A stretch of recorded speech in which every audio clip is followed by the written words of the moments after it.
नमस्कार दोस्तों, स्वागत है आपका हमारे इस super important MC kids series में। ये है पार्ट 18 और आज हम लेकर आए हैं ऐसे क्वेश्चंस जो SSC, railway, GD, Bihar police सभी एग्जाम्स में बार बार पूछे जाते हैं। तो आप लोग वीडियो को पूरा देखना क्योंकि हर सवाल आपका सिलेक्शन पक्का करने में मदद करेगा। तो चलिए बिना टाइम वेस्ट किए हम लोग क्वेश्चंस पे चलते हैं। आज का क्वेश्चन नंबर 1 है, कवक विज्ञान यानी माइकोलॉजी किसका अध्ययन है। क्वेश्चन थोड़ा ध्यान से समझिएगा। क्वेश्चन है कि कवक विज्ञान किसका अध्ययन है यानी माइकोलॉजी किसका अध्ययन है। तो ऑप्शन नंबर बी हो जाएगा कवक का। क्या कवक का अध्ययन है? Option number B is the right answer हो जाएगा। चलिए अगले क्वेश्चन की तरफ हम लोग चलते हैं। अगला क्वेश्चन है, क्वेश्चन नंबर 2 है, कवक की कोशिका भित्ति किसकी बनी होती है। क्वेश्चन क्या है, कवक की कोशिका भित्ति किसकी बनी होती है। आपके सामने 4 ऑप्शंस दिया गया है। इसका राइट आंसर हो जाएगा ऑप्शन नंबर बी, काइटिन की बनी होती है। क्या? तो काइटिन की बनी होती है। कवक की कोशिका भित्ति काइटिन की बनी होती है। Option number B is the right answer हो जाएगा। आइए अगले सवाल की तरफ हम लोग चलते हैं। अगला क्वेश्चन है, क्वेश्चन नंबर 3 है, कवक में संचित भोजन किस रूप में रहता है। क्वेश्चन क्या है, क्वेश्चन है कि कवक में संचित भोजन किस रूप में रहता है। आप लोगों के सामने 4 ऑप्शंस दिया गया है। इसका राइट आंसर आप लोग जल्दी से कमेंट कीजिए कि इसका राइट आंसर क्या होगा। ओके, कर दिए ना। ओके, तो इसका राइट आंसर हो जाएगा ऑप्शन नंबर सी, ग्लाइकोजन का। क्या? तो कवक में संचित भोजन किस रूप में रहता है, तो ग्लाइकोजन के रूप में रहता है। Option number C is the right answer हो जाएगा। चलिए अगले सवाल की तरफ हम लोग चलते हैं। अगला क्वेश्चन है, क्वेश्चन नंबर 4 है, लाइकेन किसका सहजीवी संबंध है। क्वेश्चन क्या है, लाइकेन किसका सहजीवी संबंध है। तो लाइकेन हो जाएगा कवक प्लस शैवाल का सहजीवी संबंध है। Option number B is the right answer हो जाएगा। चलिए अगले सवाल की तरफ हम लोग चलते हैं। अगला क्वेश्चन है, क्वेश्चन नंबर 5 है, NaOH प्लस HCl आपस में क्रिया करके क्या बनाता है। क्वेश्चन क्या है, NaOH प्लस HCl आपस में क्रिया करके क्या बनाता है। तो इसका राइट आंसर हो जाएगा option number B, NaCl plus H2O यानी साधारण नमक और जल का निर्माण करता है। Option number B is the right answer हो जाएगा।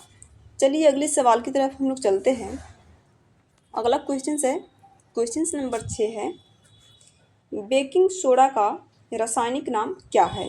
क्वेश्चन क्या है, बेकिंग सोडा का रासायनिक नाम क्या है। तो इसका राइट आंसर आप लोग जल्दी से कमेंट कीजिए कि इसका राइट आंसर क्या होगा। ओके, तो इसका राइट आंसर हो जाएगा ऑप्शन नंबर बी, NaHCO3। क्या? तो बेकिंग सोडा का रासायनिक नाम NaHCO3 हो जाएगा। Option number B is the right answer हो जाएगा। चलिए अगले सवाल की तरफ हम लोग चलते हैं। अगला क्वेश्चन है, क्वेश्चन नंबर 7 है, pH बराबर 7 वाला विलयन होता है। क्वेश्चन क्या है, pH बराबर 7 वाला विलयन होता है, अम्लीय होता है या क्षारीय होता है या उदासीन होता है या तीव्र अम्लीय होता है। क्या होता है? तो pH वाला विलयन हमेशा उदासीन होता है। क्या? तो उदासीन होता है। Option number C is the right answer हो जाएगा। pH मान 7 से कम वाला विलयन हमेशा अम्लीय होता है और वहीं 7 से प्लस में जितना भी हो pH मान तो हमेशा क्षारीय होता है। अगर 7 रहे बीच में तो ये उदासीन होता है, प्लस में रहे तो क्षारीय होता है, माइनस में रहे तो अम्लीय होता है। 7 से कम यानी रहे तो अम्लीय होता है और प्लस में रहे 7 से अधिक तो क्षारीय होता है हमेशा। वहीं अगर बीच में रहे यानी 7 रहे तो हमेशा उदासीन होता है, इसलिए इसका राइट आंसर उदासीन हो जाएगा। Option number C is the right answer. चलिए अगले सवाल की तरफ हम लोग चलते हैं। अगला क्वेश्चन है, क्वेश्चन नंबर 8 है, अम्लीय वर्षा का pH मान कितना होता है। क्वेश्चन क्या है, अम्लीय वर्षा का pH मान कितना होता है। इन चारों ऑप्शंस में आप लोग चूज करके बताइए कि अम्लीय वर्षा का pH मान कितना होता है। ओके, कर दिए ना कमेंट। ओके, तो इसका राइट आंसर हो जाएगा ऑप्शन नंबर सी, 5.6। अम्लीय वर्षा का pH कितना हो जाएगा, तो 5.6 हो जाएगा। जो 7 से कम है तो ये अम्लीय हो जाएगा। Option number C is the right answer. चलिए अगले सवाल की तरफ हम लोग चलते हैं। अगला क्वेश्चन है, क्वेश्चन नंबर 9 है, यांत्रिक तरंग किस माध्यम में चलती है? क्वेश्चन क्या है, यांत्रिक तरंग किस माध्यम में चलती है? तो इसका राइट आंसर हो जाएगा ऑप्शन नंबर बी, ठोस, द्रव्य और गैस, यानी तीनों माध्यम में चलती है यांत्रिक तरंग। ठोस, द्रव्य, गैस तीनों माध्यम में चलती है, इसलिए इसका right answer option number B हो जाएगा, तो इसका करेक्ट आंसर है। चलिए अगले सवाल की तरफ हम लोग चलते हैं। अगला क्वेश्चन है, क्वेश्चन नंबर 10 है, ध्वनि तरंग किस प्रकार की तरंग है? क्वेश्चन क्या है, थोड़ा ध्यान से समझिएगा। ध्वनि तरंग किस प्रकार की तरंग है? आप लोगों के सामने 4 ऑप्शंस दिया गया है, इसका राइट आंसर हो जाएगा ऑप्शन नंबर बी, अनुदैर्ध्य तरंग। क्या?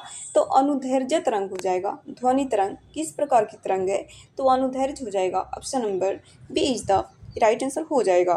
चलिए अगले सवाल की तरफ हम लोग चलते हैं। दोस्तों, अगर वीडियो पसंद आ रहा हो तो वीडियो को लाइक और चैनल को सब्सक्राइब कर लीजिएगा। अगला क्वेश्चन है, क्वेश्चन नंबर 11 है, विद्युत चुंबकीय तरंग किस में चलती है? क्वेश्चन क्या है, विद्युत चुंबकीय तरंग किस में चलती है? आप लोगों के सामने 4 ऑप्शंस दिया गया है, इसका राइट आंसर आप लोग जल्दी से कमेंट कीजिए कि इसका राइट आंसर क्या होगा। ओके, तो इसका राइट आंसर हो जाएगा ऑप्शन नंबर सी, निर्वात में भी। क्या? तो निर्वात में चलती है विद्युत चुंबकीय तरंग, किस में चलती है? तो निर्वात में भी चलती है, option number C is the right answer हो जाएगा। चलिए अगले सवाल की तरफ हम लोग चलते हैं। अगला क्वेश्चन है, क्वेश्चन नंबर 12 है, सभी विद्युत चुंबकीय तरंगों की गति होती है। क्वेश्चन क्या है, सभी विद्युत चुंबकीय तरंगों की गति कैसी होती है? तो इसका राइट आंसर हो जाएगा ऑप्शन नंबर बी, प्रकाश के बराबर। क्या? तो प्रकाश के बराबर होती है, सभी विद्युत चुंबकीय तरंगों की गति प्रकाश के बराबर होती है, इसलिए इसका right answer option number B हो जाएगा, जो 12 नंबर का करेक्ट आंसर है। चलिए अगले सवाल की तरफ हम लोग चलते हैं।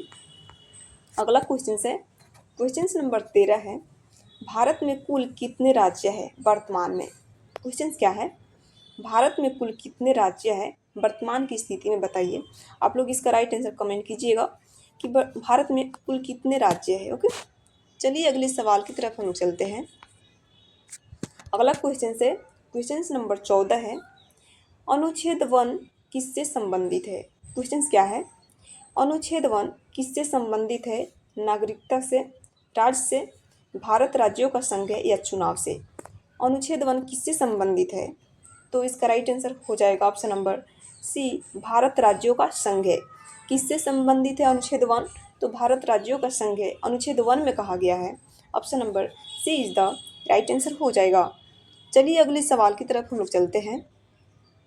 अगला क्वेश्चन है, क्वेश्चन नंबर 15 है, नया राज्य बनाने की शक्ति किसके पास है? क्वेश्चन क्या है, नया राज्य बनाने की शक्ति किसके पास है? आप लोगों के सामने 4 ऑप्शंस दिया गया है, इसका राइट आंसर आप लोग जल्दी से कमेंट कीजिए कि नए राज्य बनाने की शक्ति किसके पास है। ओके, कर दिए ना कमेंट। ओके, तो इसका राइट आंसर हो जाएगा ऑप्शन नंबर सी, संसद के पास। किसके पास? तो संसद के पास है नया राज्य बनाने की शक्ति, संसद के पास है, option number C is the right answer हो जाएगा। चलिए अगले सवाल की तरफ हम लोग चलते हैं। अगला क्वेश्चन है, क्वेश्चन नंबर 16 है, पृथ्वी का अक्ष क्या है? क्वेश्चन क्या है, पृथ्वी का अक्ष क्या है? वास्तविक रेखा है या काल्पनिक रेखा है या नदी है या पर्वत है? ओके, आप लोग इसका राइट आंसर चूज करके कमेंट कीजिए कि पृथ्वी का अक्ष क्या है। कर दिए ना कमेंट। ओके, तो इसका राइट आंसर हो जाएगा ऑप्शन नंबर बी, काल्पनिक रेखा। क्या? तो पृथ्वी का अक्ष क्या है? तो काल्पनिक रेखा हो जाएगा, option number B is the right answer हो जाएगा। दोस्तों, अगर आपने यहाँ तक सही आंसर दिए हैं तो आप सही ट्रैक पे है, लेकिन अभी और भी इम्पोर्टेंट क्वेश्चंस बाकी है जो एग्जाम में ट्विस्ट डालते हैं, तो ध्यान से देखते रहिए क्योंकि अगला सवाल थोड़ा ट्रिकी होने वाला है, इसलिए आप लोग ध्यान से देखते रहिए। चलिए अगले सवाल की तरफ हम लोग चलते हैं। अगला क्वेश्चन है, क्वेश्चन नंबर 17 है, अक्षांश क्या मापता है? क्वेश्चन क्या है, अक्षांश क्या मापता है? तो इसका राइट आंसर आप लोग कमेंट कीजिए कि अक्षांश क्या मापता है। तो अक्षांश उत्तर दक्षिण की दूरी मापता है। क्या? तो उत्तर और दक्षिण की दूरी को मापता है अक्षांश। Option number B is the right answer हो जाएगा। चलिए अगले सवाल की तरफ हम लोग चलते हैं। अगला क्वेश्चन है, क्वेश्चन नंबर 18 है,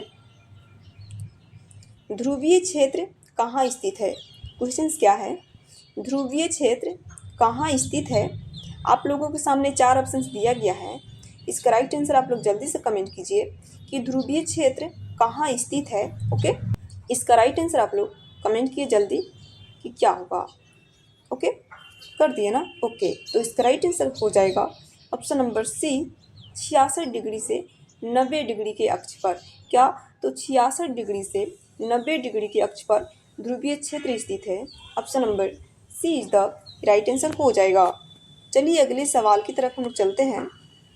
अगला क्वेश्चन है, क्वेश्चन नंबर 19 है, भारत का पहला राष्ट्रीय उद्यान कौन सा है। क्वेश्चन क्या है, भारत का पहला राष्ट्रीय उद्यान कौन सा है।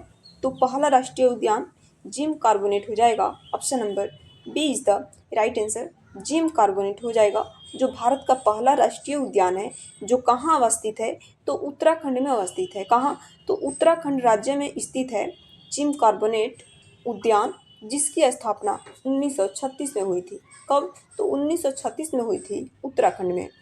चलिए अगले क्वेश्चन पे हम लोग चलते हैं। अगला क्वेश्चन है, क्वेश्चन नंबर 20 है, सुंदरवन किसके लिए प्रसिद्ध है। क्वेश्चन क्या है, सुंदरवन किसके लिए प्रसिद्ध है। तो सुंदरवन किसके लिए प्रसिद्ध है, आप लोग कमेंट बॉक्स में बताइएगा कि सुंदरवन किसके लिए प्रसिद्ध है। ये भी क्वेश्चंस मैंने पिछले वाली वीडियो में करा दी हूँ। चलिए अगले सवाल की तरफ हम लोग चलते हैं। अगला क्वेश्चन है, क्वेश्चन नंबर 21 है कि काजीरंगा राष्ट्रीय उद्यान प्रसिद्ध है। क्वेश्चन क्या है, काजीरंगा राष्ट्रीय उद्यान प्रसिद्ध है किसके लिए। तो किसके लिए प्रसिद्ध है, तो गैंडा के लिए प्रसिद्ध है। Option number B is the right answer हो जाएगा। दोस्तों आप लोग कमेंट करके बताइएगा कि काजीरंगा राष्ट्रीय उद्यान भारत के किस राज्य में स्थित है। ओके, चलिए अगले सवाल की तरफ हम चलते हैं। अगला क्वेश्चन है, क्वेश्चन नंबर 22 है, कुषाण वंश का प्रसिद्ध शासक कौन था। क्वेश्चन क्या है, कुषाण वंश का प्रसिद्ध शासक कौन था। आप लोगों के सामने 4 ऑप्शंस दिया गया है। इसका राइट आंसर आप लोग जल्दी से कमेंट कीजिए कि इसका राइट आंसर क्या होगा। ओके, कर दिए ना कमेंट। ओके, तो इसका राइट आंसर हो जाएगा ऑप्शन नंबर बी, कनिष्क। कौन, तो कनिष्क हो जाएंगे, जो कुषाण वंश का प्रसिद्ध शासक थे। Option number B is the right answer हो जाएगा। आइए अगले सवाल की तरफ हम लोग चलते हैं। अगला क्वेश्चन है, क्वेश्चन नंबर 23 है कि चरक किससे संबंधित है। क्वेश्चन क्या है, क्वेश्चन है कि चरक किससे संबंधित है। इसका राइट आंसर आप लोग जल्दी से कमेंट कीजिए कि चरक किससे संबंधित है। तो इसका राइट आंसर हो जाएगा ऑप्शन नंबर बी, चिकित्सा से। किससे, तो चिकित्सा से संबंधित है। Option number B is the right answer हो जाएगा। दोस्तों अगर आप लोग किसी भी प्रकार के एग्जाम्स के लिए जीके जीएस स्ट्रॉन्ग करना चाहते हैं तो इस चैनल को सब्सक्राइब कर लीजिए। यहाँ रोज़ आपको मिलता है जीके जीएस एमसीक्यू क्वेश्चंस, जो आपके हर एग्जाम्स के लिए बेहद ज़रूरी है। तो आइए अगले सवाल की तरफ हम लोग चलते हैं। अगला क्वेश्चन है, क्वेश्चन नंबर 24 है, नागार्जुन किस क्षेत्र के विद्वान थे। क्वेश्चन क्या है, नागार्जुन किस क्षेत्र के विद्वान थे। आप लोगों के सामने 4 ऑप्शंस दिया गया है। इसका राइट आंसर आप लोग कमेंट कीजिए कि नागार्जुन किस क्षेत्र के विद्वान थे। ओके, कर दिए ना कमेंट। ओके, तो इसका राइट आंसर हो जाएगा ऑप्शन नंबर सी, दर्शन रसायन के। दर्शन रसायन के विद्वान थे नागार्जुन। ऑप्शन नंबर सी हो जाएगा, जो इसका करेक्ट आंसर है। चलिए अगले सवाल की तरफ हम लोग चलते हैं। अगला क्वेश्चन है, क्वेश्चन नंबर 25 है, संगम साहित्य किस भाषा में है। क्वेश्चन क्या है, संगम साहित्य किस भाषा में है। तो संगम साहित्य तमिल भाषा में है। ऑप्शन नंबर सी हो जाएगा, जो 25 नंबर का राइट आंसर है, तमिल, जो संगम साहित्य की भाषा है। संगम साहित्य की भाषा कौन है, तो Tamil. Option number C is the right answer. चलिए अगले सवाल की तरफ हम लोग चलते हैं। अगला क्वेश्चन है, क्वेश्चन नंबर 26 है, तिरुकुरल के लेखक कौन है। क्वेश्चन क्या है, थोड़ा ध्यान से समझिएगा। तिरुकुरल के लेखक कौन है? आप लोगों के सामने 4 ऑप्शंस दिया गया है। इसका राइट आंसर आप लोग जल्दी से कमेंट कीजिए कि इसका राइट आंसर क्या होगा। ओके, कर दिए ना कमेंट। ओके, तो इसका राइट आंसर हो जाएगा ऑप्शन नंबर बी, तिरुवल्लुवर। कौन? तो तिरुवल्लुवर हो जाएंगे, जो तिरुकुरल के लेखक है। Option number B is the right answer. चलिए अगले सवाल की तरफ हम चलते हैं। अगला क्वेश्चन है क्वेश्चन नंबर 27 है, संगम काल लगभग कब था? क्वेश्चन क्या है? संगम काल लगभग कब था? तो लगभग कब था आप लोगों के सामने 4 ऑप्शंस दिया गया है। इसमें से चूज करके आप लोग बताइए कमेंट बॉक्स में कि संगम काल लगभग कब था। ओके, तो इसका राइट आंसर हो जाएगा ऑप्शन नंबर सी, 300 BC से 300 CE तक, यानी 300 ईसा पूर्व से 300 ईस्वी तक। Option number B is the right answer हो जाएगा, जो संगम काल का लगभग समय है 300 BC से 300 CE तक। चलिए अगले सवाल की तरफ हम चलते हैं। अगला क्वेश्चन है क्वेश्चन नंबर 28 है, नीति आयोग की स्थापना कब हुई? क्वेश्चन क्या है? नीति आयोग की स्थापना कब हुई थी? आप लोगों के सामने 4 ऑप्शन दिया गया है। इसका राइट आंसर आप लोग जल्दी से कमेंट कीजिए कि नीति आयोग की स्थापना कब हुई थी। कितने बार एक क्वेश्चन मैंने करा दी हूँ। तो इसका राइट आंसर हो जाएगा ऑप्शन नंबर सी, 2015 में। कब? तो नीति आयोग की स्थापना 2015 में की गई थी। किसके द्वारा की गई थी? आप लोग कमेंट बॉक्स में बताइएगा कि नीति आयोग की स्थापना किसके द्वारा की गई थी। तो चलिए अगले सवाल की तरफ हम चलते हैं। अगला क्वेश्चन है क्वेश्चन नंबर 29 है, 12वीं पंचवर्षीय योजना का लक्ष्य क्या था? क्वेश्चन क्या है? थोड़ा ध्यान से समझिएगा। 12वीं पंचवर्षीय योजना का लक्ष्य क्या था? आप लोगों के सामने 4 ऑप्शंस दिया गया है। इसका राइट आंसर हो जाएगा ऑप्शन नंबर बी, तीव्र एवं समावेशी विकास। क्या? तो तीव्र एवं समावेशी विकास हो जाएगा, जो 12वीं पंचवर्षीय योजना का लक्ष्य था। ऑप्शन नंबर बी, तीव्र एवं समावेशी विकास। चलिए अगले सवाल की तरफ हम लोग चलते हैं। आज का हमारा अंतिम क्वेश्चन है क्वेश्चन नंबर 30 है, योजना आयोग की स्थापना पर क्या आया? क्वेश्चंस क्या है? थोड़ा ध्यान से समझिएगा, यहाँ ध्यान लगाने वाली चीज़ है। क्या? तो योजना आयोग के स्थान पर क्या आया? तो RBI आया, या नीति आयोग आया, या UPSC, या ACBI, क्या आया था? तो योजना आयोग के स्थान पे क्या आया था? तो नीति आयोग आया था। क्या? तो योजना आयोग के स्थान पे नीति आयोग को लाया गया था। ऑप्शन नंबर बी हो जाएगा, जो करेक्ट आंसर है। क्या? तो कब आया था? तो 2015 में आया था, जो पीछे मैं बता चुकी हूँ। योजना आयोग के स्थान पे क्या आया था? तो नीति आयोग आया था। कब? तो 2015 में आया था। Option number B is the right answer हो जाएगा। तो दोस्तों, ये था पार्ट 18। बताइए कमेंट में आपने कितने सवाल सही किए। अगर आपको ये MCQ सीरीज पसंद आई हो तो लाइक कीजिए और शेयर करो अपने दोस्तों के साथ, और चैनल को सब्सक्राइब कर लीजिए, क्योंकि अगला पार्ट 19 और भी ज़्यादा धमाकेदार होने वाला है। तब तक बढ़ते रहिए और सिलेक्शन लेकर ही रहिए। तब तक के लिए धन्यवाद।